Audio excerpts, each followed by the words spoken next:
Hi நண்பா, welcome back to my channels. இந்த viewers எல்லாருக்கும் வணக்கம். இன்றைக்கி பார்க்க போகிற வீடியோ என்னன்னு பார்த்தீங்கன்னா, மூக்குத்தி அம்மன்.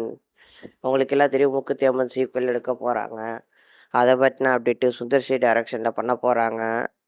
தகவல் ரொம்ப நாள் முன்னாடி வந்துச்சு. அதுக்கப்புறம் எந்த அனௌன்ஸ்மெண்ட்டும் இல்லை, அந்த அப்டேட்டும் இல்லை. அது அப்படியே போயிடுச்சுன்னு சொல்லலாம். அந்த அப்டேட்டுக்கு அப்புறம் தான் இப்போ கிடச்சிருக்கிறது என்னென்னா, இப்போ தான் சமீபத்தில் இந்த படத்துக்கான பூஜைகள் இன்றைக்கி நடைபெற்று அந்த பூஜை மிகப்பெரிய பெருசாக நடைபெற்றுச்சுன்னு சொல்லலாம். மேலும் அந்த படத்தோட ப்ரொடியூசரான ஐஸ்வர்யவேலன் அவர்களும் ஒரு சில வார்த்தைகள் பேசியிருந்தாருன்னு சொல்லணும். ஏகப்பட்ட நடிகர்கள் இங்கே கலந்துக்கிட்டு இருந்தாங்க. அதில் யார் யார் நடிக்கிறாங்கன்னு ஒரு சில ஆக்டரும் அதில் தெரிஞ்சிச்சு.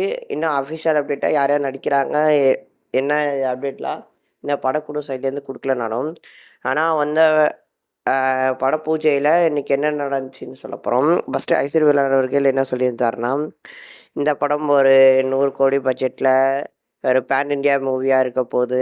இது ஒரு பெரிய பட்ஜெட்டில் இதுக்கப்புறம் நயன்தாரா மேம் அவர்களோட இன்னொரு ஒரு பெரிய மூவின்னு சொல்லியிருக்காங்க. அதை தொடர்ந்து இந்த படம் ஃபஸ்ட் பார்ட் ஆர்ஜே பாலாஜி அவர்கள் டைரக்ஷன் பண்ணி 2020 ஒரு மிகப்பெரிய ஹிட்டுன்னு சொல்லலாம்.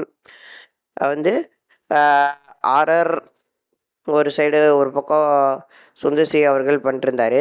அதே சேனலில் இங்கே ராகவா லான்ஸ் அவர்களும் பண்ணிகிட்டு இருந்தாங்க. சீக்வல்ஸ் எடுக்கிறதுல இவங்க 2 பேரும் ஸ்பெஷலிஸ்ட். அது மாதிரி தான் ஆர்ஜே பாலாஜி ஃபஸ்ட்டு ட்ரை பண்ணி இந்த மூக்குத்தி அம்மனுங்கிற படத்தை எடுத்தார். அது அடுத்த சீக்வல் எடுக்க பிளான் இருந்தார்.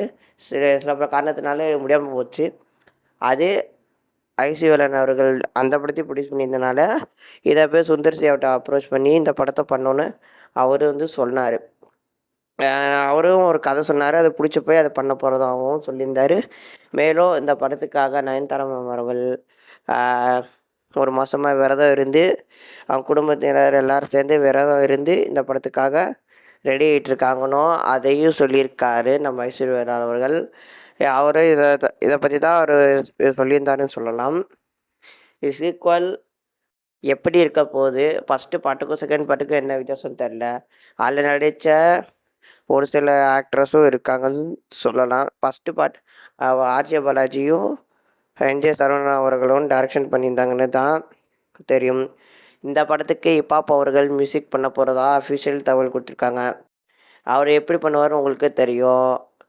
சாங் இது எந்த மாதிரி எப்படி இருக்க போது தெரில. ஏலியர் பூஜை நடந்து சுந்தர்சி கதையிலும் சரி, நயன்தாரா அவர்களோட கதையிலும் சரி, இது மிக பெரிய படம்னு சொல்லலாம். இந்த படத்தில் மேலும் கன்னட ஆக்டரான துனியா விஜய் இவர் யாருன்னு பார்த்தீங்கன்னா, நீங்கள் பாலகிருஷ்ண ரெட்டி அவர்கள் படம், அதாவது வீரசிம்மா ரெட்டின்னு ஒரு படம் பார்த்துருப்பீங்க. அந்த படத்தில் தெலுங்கில் டெபியூட் ஆகியிருந்தார். ஏற்கனவே கன்னடத்தில் ஒரு நல்ல ஆக்டராக இருந்தவர் தான். அதில் எப்படி ஒரு அன்னைக்கு ஒரு வில்லன் ரோல் அந்த மாதிரி இருந்தாரோ, மேபி இந்த படத்தில் வில்லனாக அது நடிக்கிறதுக்கு அதிக சான்சஸ் இருக்குது. மேலும் இந்த படத்தில் சுந்தர் சொன்னதில் அபிநயா, அவங்களுக்கு தெரியும் நாடோடி அபிநயா, யோகி பாபு, இனியா, அப்புறம் சிங்கம்புலி, விச்சு விஸ்வநாத் யாருன்னு உங்களுக்கு தெரியும். அப்புறம் அஜய் கோஷை இந்த படத்துலேருந்து எடுக்கவே முடியாது. ஃபஸ்ட் பார்ட்டில் சாமியார் கேரக்டர்லாம் அந்த ரோலுக்கு எப்படி அந்த ஏற்ற மாதிரி எப்படிலாம் பண்ண முடியுமோ அதெல்லாம் பண்ணியிருந்தார்.